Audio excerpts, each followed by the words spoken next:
Hey, everybody. Mark and I have over 20 years of experience as therapists and as addicts in long-term successful recovery. We know better than anyone what works and what doesn't to break out of porn and sex addiction, heal betrayal trauma, and reclaim your relationship. And we've poured all of our personal and professional recovery and healing experience into a first-of-its-kind program for addicts, spouses, and couples. We call it Dare to Connect. At least 4 times every week, we engage with you in real time, in the trenches, giving you the knowledge and the tools to take back your life and relationship. Whatever else you've done on your journey for healing and recovery, you've never done anything like this. Mark and I, we've made all the mistakes, so you don't have to. Don't reinvent the wheel. We all know tomorrow never comes. Look, don't wait one more day to change. Claim your free 2-week trial today at daretoconnectnow.com.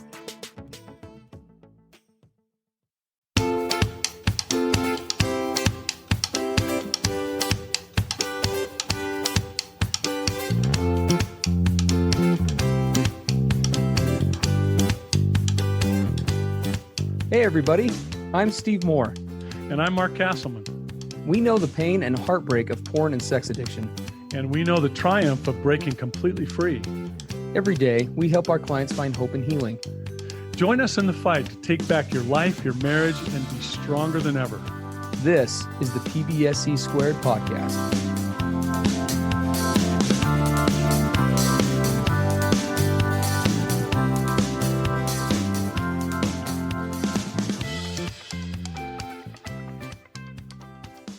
Good morning, afternoon, or evening, everybody. Welcome to the PBSE Podcast, episode 200, which is just absolutely wild. Steve Moore here with Mark Castleman, coming at you today with episode 200, really just in the spirit of gratitude. Honestly. Absolutely. I mean, we were talking about it before we were doing production today. We can't believe that's almost 4 years, one episode a week. What? I mean, it's just wild. I cannot believe we've been doing this for 4 years. It's just amazing. Yeah. And as we were preparing today, if all of you could see our little notes here that we do to prepare to podcast all of you, it blows our minds because here we are, 2 addicts in recovery. And if you knew us during our dark addiction days, nobody would listen to us. I would. Our wives wouldn't listen to our us. Our wives wouldn't. Yeah. Else. I mean, two severe addicts in successful long-term recovery. Guys healing from quite a few mental illness issues that we accumulated over our lives, and to think that all of you in 186 countries to date would actually listen to us every week is quite frankly staggeringly, incredibly amazing to us. Very humbling. I mean, wow. We just really appreciate all of you. And whenever we hear from you, whether it's a question that you have for the podcast or feedback about what happens on here, we just want to tell you how grateful we are that you are. It's a mix. We're grateful that you're here, but we are sad that you're here too. Absolutely. And we really do connect with where you're at. I just hit 9 years of sobriety a few weeks ago, but 9 years, 1 year, 90 years, I don't think will ever be long enough to not vividly recall being in the depths of this whole mess and what that looked like, what that felt like. And we just really connect with all of you and honor the fact that you are here and that you're choosing to make us a part of your recovery program. It's really humbling. So. Yeah. Thank you to every one of you across the globe. Just absolutely all of you so much. And we were talking, Steve and I were talking, we thought we were asking ourselves, what was it way back then that caused us to do our first episode way back? Yeah. And both of us had a unanimous response to that. And it was this huge passion and focus to help couples and relationships, across the world to heal. Because we know that, all of us that struggle with addiction, we know down in the deep core levels, as you peel back all the layers to get to the real center place of addiction, it's this yearning to connect. It's this yearning to be loved and to be valued, right? To be part of someone and to be part of something, bigger than myself. And all of you partners, struggling with this crazy heavy burden of betrayal trauma, right? The same desires and yearnings for each of you. And so when we started this, we're like, there's so many people in trouble, so many people disconnected and going through so much turmoil. We want to help these people heal. We want them to be able to enjoy true, full, intimacy and happiness and connection and all the things that these coupleships have to bring to us that we just yearn for as human beings. And we want it to be a part of that healing and that coming together. Well, and also to do it in a way that helped you to have to reinvent the wheel a little bit less than we did. Oh my gosh, right? So true. Mark and I, we talk about this all the time on our Dare to Connect program, but we definitely have a lot of expertise clinically in this and, certifications and all sorts of stuff. But as far as the experiential side of this goes, I was speaking for myself. How long did it take Steve to figure out that even though the Steve program may work for other people, Steve needs help from other people to do this in his own recovery work? How long did each of us how long did it take for each of us to be able to grapple with concepts like we were talking about on D2C today, like what it means to really love and to be loved? Yes. I thought I knew the answers to those questions, when I started this journey. I was like, I remember I would hear podcasts like this or even the first few therapists we saw, and I'd just say to myself, like, why? Of course I know what it's like to be loved. Of course I know what it's like to be wanted. I don't need to be taught that. This is elementary stuff. I had no clue. And there was so much of a school of hard knocks that both of us have gone through and went through. And we hope that that's more than anything, maybe the thing that all of you take is that you can learn from us bumbling our way through this process on a personal level and be able to take that with the clinical stuff that we also bring to bear and be able to have a smoother journey for you and your partner than we did. Yeah, and we talked about the natural outflow of where the PBSE podcast went to, and that was us having a desire. We love the podcast. We love that so many of you write back to us about how helpful it has been, and we just thought we got to do more. There's got to be a way to get in the trenches with these people all over the planet, and that's how Dare to Connect was born. It was crazy bold. We looked at each other and said, this has never been done. Are we sure? Are we being arrogant to think that we could actually produce something to reach people all over the globe like this, to actually get in the trenches with them and try to help them? There have been programs before, right? And there are lots of programs out there now, but nothing that will operate on quite the interactive level with the same blend and mix of two therapists, but also addicts in long-term recovery, right? There just wasn't anything out there and still isn't like that. Yeah. And it was intimidating. I remember, full disclosure, Mark didn't want to do it. Mark has a long, extensive background. Many of you already know this, but he has written how many books now, Mark? We co-authored one together, but you've written 5 or so, something like that. 5, yeah. Mark has written a bunch of books. He's done a lot of courses in the past and been a part of a lot of other programs, as have I. And he really wanted to put together just a series of courses. That's what he was really pushing for, was a series of courses. And who knows, maybe one day we'll do something like that. In fact, I guess we have plans for some of that to come into D2C one day. But we there was nothing out there that was kind of in the trenches with two guys who've been there with a clinical background who were doing that. And so, yeah, we're grateful to be doing all the stuff that we're doing right now. And just, once again, appreciate all of you. But as we jump into this idea, like Mark was saying, this daring concept, right? We obviously named our program for addict spouses and couples Dare to Connect, but there's a reason for that, right? Why? Because D2C does look like a pretty badass logo, if we're being honest. And that is our little logo emblem. And it kind of rolls off the tongue, which is also fun. But outside of the marketing piece, there was we batted around what to name that thing for forever. And the daring piece really resonated with both of us. Yes. Right. because that is such a critical part to this process. I mean, everybody, like Mark just said, he said it so well. Everybody here wants to connect, right? You are listening to this podcast because you want connection. And not only that, research has borne out time and again that people on a fundamental baseline building blocks of life, biological, genetic level are wired for connection. But at the same time, we also live in a world, in a society, because of technology, because of culture, because of world events, because of a whole series of things that is constantly in opposition to the very thing that we're all wired to achieve. No question. Right? Yep. There's disconnection all around. We live in this perpetual dichotomy mm-hmm. of desperately needing connection, but horribly handicapped when it comes to how to do it. Exactly. Yep. So we thought today for our 200th episode, we were going to do a podcast for all of you about what it means to dare in your relationship. Yeah. To dare to do what? And so we wanted to cover some of our more passionate ways of daring in a relationship. Yeah. And so the first one we had here was, and this one scared the living daylights out of me for the first 90% of my life. Mm-hmm. Dare to be transparent.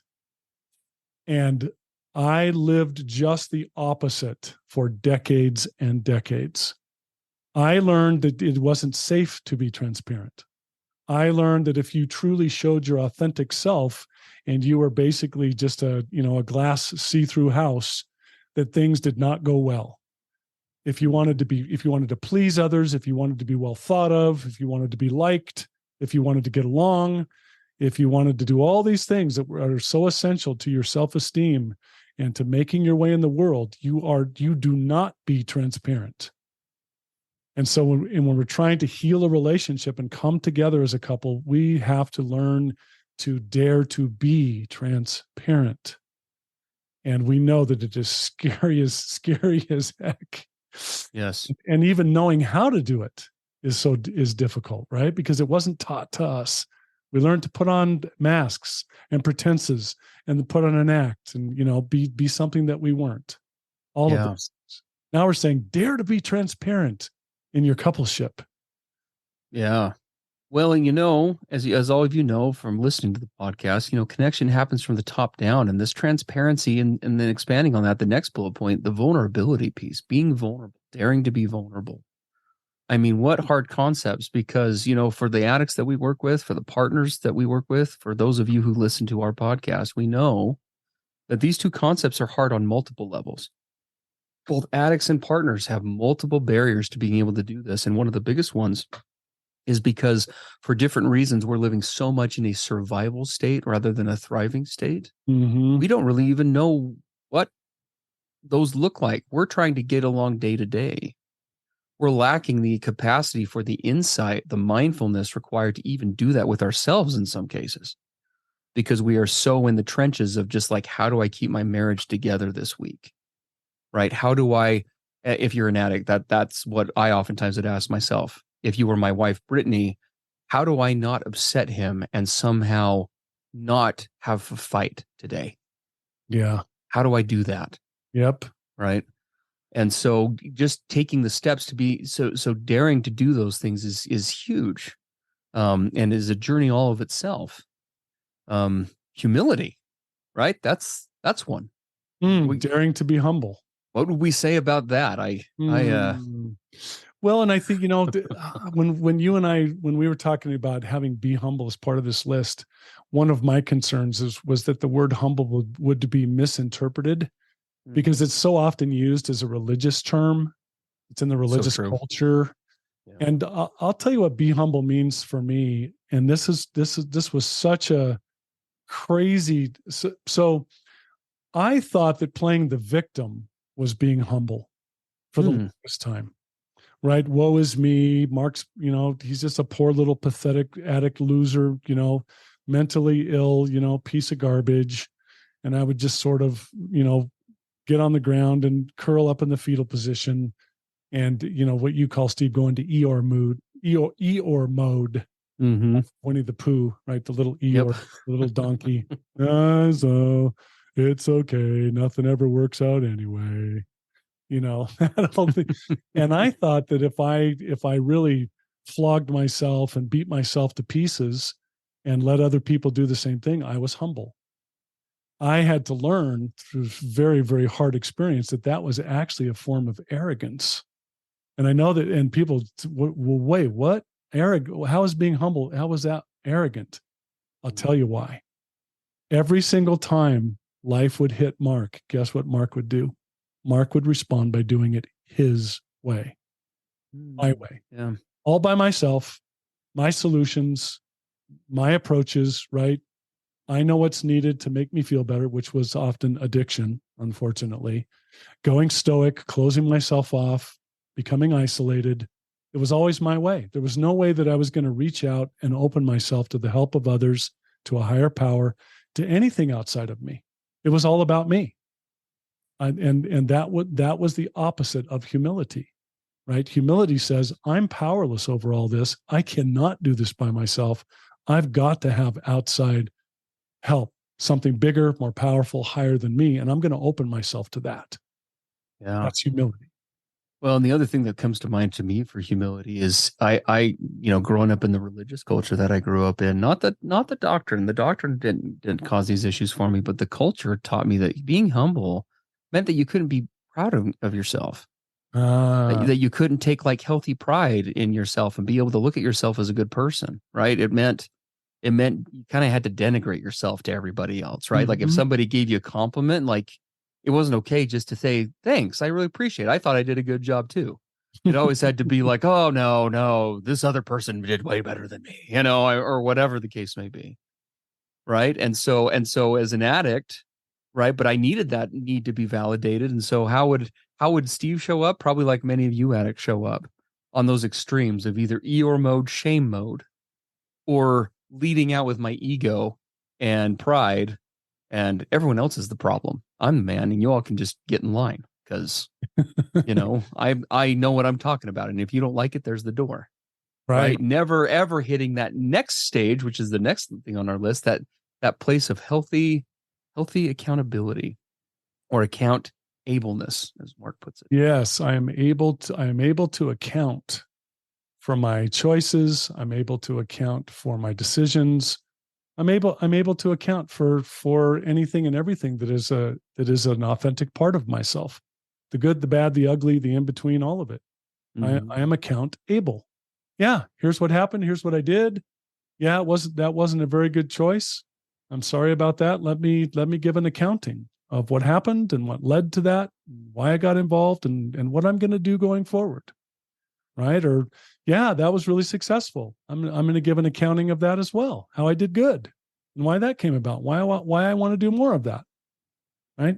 I know to some that sounds so strange, but to an addict, it's probably one of the most relatable things that you can hear. Right? Is this idea of like just even having the permission or the skill set to do that, right? In and of itself is a journey. It really is a journey. It is. Empathy, right? Daring to be empathetic. What does that look like? Today in today's Dare to Connect session, it's a Monday when we recorded this. So addict sessions for the Dare to Connect program are on Monday mornings. And so we were talking about this, as we're going through, this month is Betrayal Trauma Month in D2C. And so we've been talking about the language of relationship renewal and repair. We're talking about the first of 4 stages that we've kind of designed around that. And part of the stage 2 that we're going to be covering next week is this empathy component. And, empathy for both the addicts and the partners that we work with, hopefully many of you are listening to this as a coupleship. Empathy is so hard in this process, especially when you're in that betrayal trauma state, right? It is incredibly difficult for addicts to be able to see past the lens of their own shame and their own ego, and to be able to put themselves emotionally into the shoes of their partner, and to be able to sit in that because of many things. But one of those is that pain averseness, right? That so many of us addicts we carry. We don't have the coping skills needed without proper training, without proper help, to be able to sit in that pain and to be present with it, and not to give into shame because of it. But also for partners, right? I work with partners all the time. I know Mark does too, where I hear so often something along the lines of, I love him so much, but I also, like, simultaneously, Steve, I hate him. right? I just can't. The minute I start hearing anything about his pain or how hard this is for him, I just shut off. I can't even be present remotely with it because I am so angry and so hurt by what's been going on. Mm-hmm. Right? So this empathy piece, right? Daring to be empathetic. We're going to talk about the daring component of this when we talk about the assignment at the end of this podcast, but yeah, such a huge piece. Yeah, and we've been working with our D2C guys in recovery. One of the things that we've introduced to them is a very advanced form of empathy, daring to allow myself to see me through her eyes, to see me through her eyes, not just stepping into her shoes, but stepping into her shoes and then looking through her back at myself. What does she see? What would it be like to be her, looking back at me and having a relationship with me? Right. So this daring to go into those places of deep empathy. Right. And also what came up in Dare to Connect today with our addicts in recovery was this concept of being response able. The world says responsible. I remember when I used to hear that, Mark, be more responsible. I hated that term. It just get me angry and ticked off and shame me to the core until I had a mentor say, Mark, hyphenate the word. You're response able, right? You don't have to be knee jerk, survival brain, fight, flight, freeze, reactive in your relationships. You can actually pause and step back and respond. You can intentionally respond instead of mindlessly react. So this daring to be response able in the coupleship. Right. I know I have this set of habits and the way I keep responding when things get heated, but you know what? I'm going to start to dare to build new skills. I'm going to start to dare to hit the pause button on myself and step back. And I'm going to begin to intentionally respond instead of all this reactive stuff. This is such a powerful concept. We did that in so much detail today in D2C. Yeah. No, lots could be said there. I know we can't cover that for sake of time, but so powerful and such an important piece. Boundaries, right? Daring to be boundaried. Oh my gosh. Whoa. How hard is it to hold boundaries? And I know that oftentimes we talk about this just from the spouse's perspective, but it actually is really difficult on the addict side as well. Right? How to even set them, right? So many of the addicts that we work with, for example, because of their inner shame, struggle to feel like they can even have boundaries. We one of the things that we do as part of the Dare to Connect program is we run support sessions on Sundays. So there's the 3 sessions for addict spouses and couples during the week, and then we have support sessions on Sundays that Mark and I run, as well as our female facilitator named Jenna Lee. And this concept of boundaries comes up all the time. And last night it was definitely a focus for the guys, as I was the one that was running the group last night. How do I don't feel like I have a leg to stand on, Steve. I am here just groveling in my spouse's presence, doing the bowing up and down, we're not worthy kind of mentality. Like, how could I ever have expectations for myself or for my relationship? I should just be grateful she's here at all. And while I do appreciate that sentiment to a degree, right, one of the hardest things for an addict to learn is to get in touch with his own needs in a healthy way. Because how has he been meeting his needs for so long? Porn, numbing out, escape, right? All sorts of other ways of coping, and again on the spouse side, right? Equally, how do I stand up to this guy in a healthy way? How do I create safety for myself and advocate for myself when so often the voice that I hear in my marriage from my partner is, you're not smart, or you're not intelligent, or you're on the wrong track, or why would you need that? I'm not that bad of a guy. What about Tim down the road? If you know what Tim down the road was doing in his marriage, you'd be grateful for me, right? These are all things that spouses are weathering as they try to come up with, establish, and set boundaries. And so what a difficult challenge, right? Yeah, because we always say you cannot have a truly connected and intimate relationship unless it is boundaried. No. Love is always a boundaried concept. Always. Always. Love always has boundaries. Yep. And then, kind of a culmination of a lot of this daring in your relationship is trying to get to the place where you can dare to be collaborative. Mm. Can we dare to be collaborative? In other words, we're on the same team. Can I dare to stand shoulder to shoulder with my partner? Even often we talk, Steve, and I know you do this, where we talk about the coupleship. He's over there on that side of the Grand Canyon, and she's over there on that side. There's this big chasm between the two of them, and they're in opposition. And then finally, when we start to help guys to learn how to lead out and lean in, we talk about getting on the same side with her, shoulder to shoulder, to face that challenge over there. Even if that challenge over there is his past addiction history that has caused so much pain and betrayal, they can stand shoulder to shoulder to face that while daring to be collaborative. And it's such a powerful concept to get side by side. Even when I have been the cause of pain, she and I can still face that pain together. Yeah. And sometimes that's the connecting point.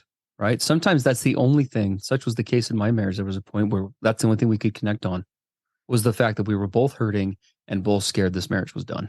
That was the only thing we felt like we had in common. Yeah. And it was so scary to connect on that, because both of us were feeling it and thinking it, but both of us were also terrified that if I vocalize that and the other person feels it, well, that must mean we're just doomed. And it turns out we weren't doomed. But right, being able to really connect on that level, both being daring to both be confronting and confrontable. Right. I looked at, as we were doing this, it turns out confrontable isn't a word according to at least the document template that I was typing in, but we're making it a word. Confrontable. Right. And how does that look? Right. Not just being able to find your voice and to speak your truth and say, hey, like Houston, we have a problem. And to be able to do that without getting angry or giving into your shame, but being able to speak that vocally and lovingly, but firmly, but also being in a headspace. And this is the far more difficult part for me, which is, how do I be lovingly confrontable? Right? How do I move into a space, and what do I need to do today to move into a space where I am creating a soft landing spot, is what we sometimes call it, for my partner's concerns or my partner's pain or what's going on for them. Right. Well, and I'm even going to take that one step farther, which I know for a lot of the addicts listening, this is probably unthinkable. It was for me for decades. Actually imagine inviting your partner to confront you. Yeah, we talked about that today too. Right?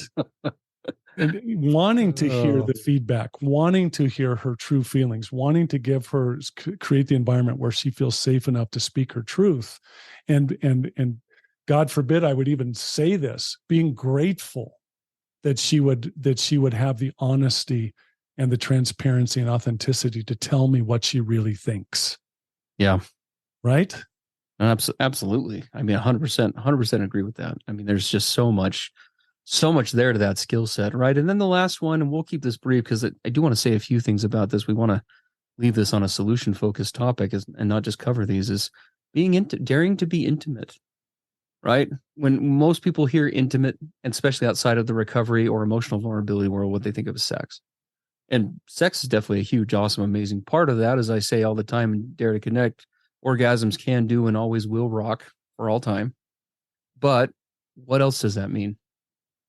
Right? What other components are there to real intimacy? What does it mean to really actively be giving and receiving love in the moment with another person, not just in a physical way, but emotionally as well?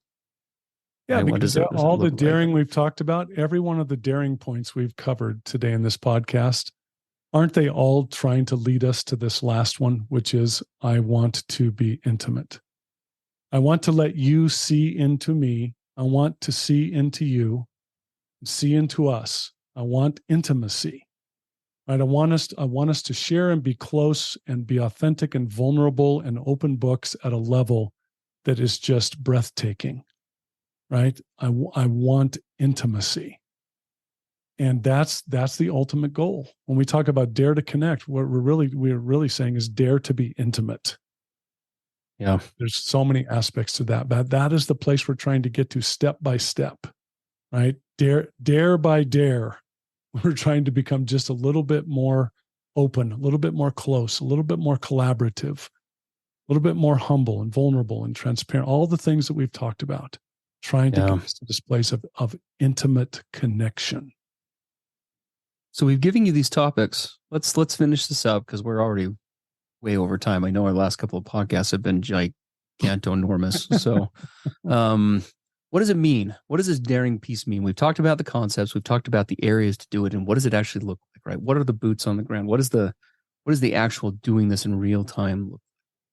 For me, when I think about daring into something, I think about standing on the edge of everything that I know and having to let go in some ways of my own logic, my own reason, and to rely on a combination of what I'm being told by the people that I trust, what my higher power is telling me, and what my heart behind the wall of fear is telling me as well. There's a thing that there's a kind of an analogy based group that I do with guys sometimes and then I use scenes from the last Indiana Jones. Okay. The last true Indiana Jones movie.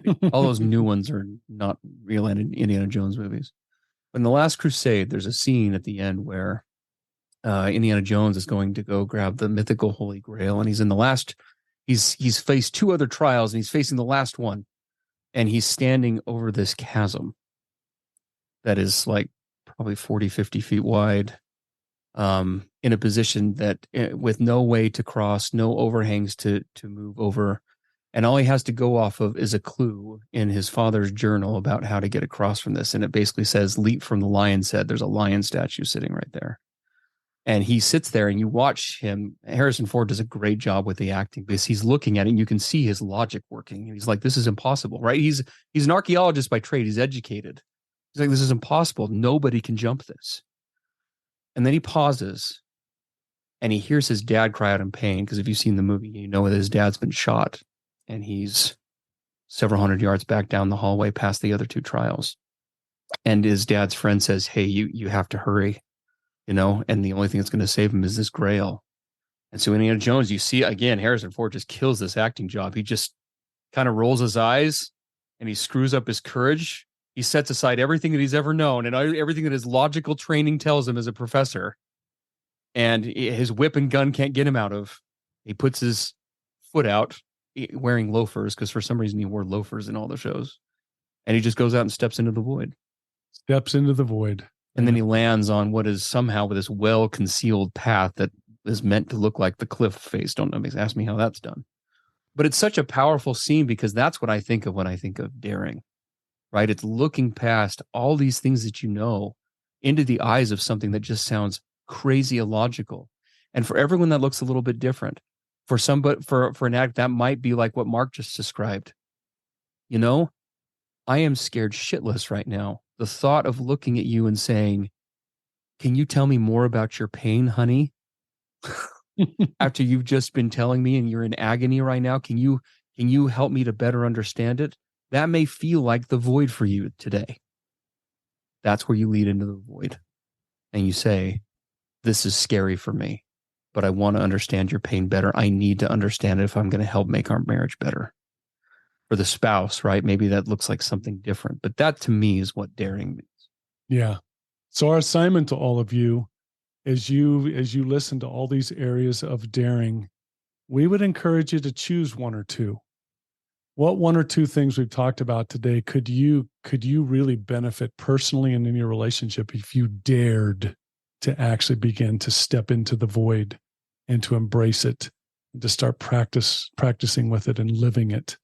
Where are a couple of areas where you could dare and see things begin to change? That's what we challenge you to really look at hard and make a commitment to actually take on one or two dares, right? It's kind of, I dare you. Or the double dog dare you. Yeah, I dog dare you. That Christmas Story movie, the triple dog dare, the legendary triple dog dare. Yes, that's what we're inviting you to do today. And if you really want to dare, come on over to Dare to Connect and join us to dare to come over and do the work that we're doing over here. Take a free 2-week trial at no risk and come find out what it's all about. Maybe that's a dare that you need to take advantage of today. Come on in. The water's fine. We'd love to have you join us. We love all of you. Thank you so much for being here each week and for always your kind words and feedback. It's what fuels us to keep doing this. As always, guys, if you have a topic that you'd like covered much more briefly than we were able to do today because we sucked at our boundaries on the podcast, please do reach out to us at pbsepodcast.com. There's a contact form right at the bottom. You click on and send that over to us. We'd love to address that. But again, as we wrap up our 200th episode, thank you again for your patronage, for your trust, and for being here with us each week. We appreciate it. And we're looking forward to another 200 episodes. Absolutely. All right, everybody. All right, take care. Bye-bye. Everything expressed on the PBSE podcast are the opinions of the hosts and the participants and is for informational and educational purposes only. This podcast should not be considered mental health therapy or as a substitute thereof. It is strongly recommended that you seek out the clinical guidance of an individual qualified mental health professional. If you're experiencing thoughts of suicide, self-harm, or a desire to harm others, please dial 911 or go to your nearest emergency room.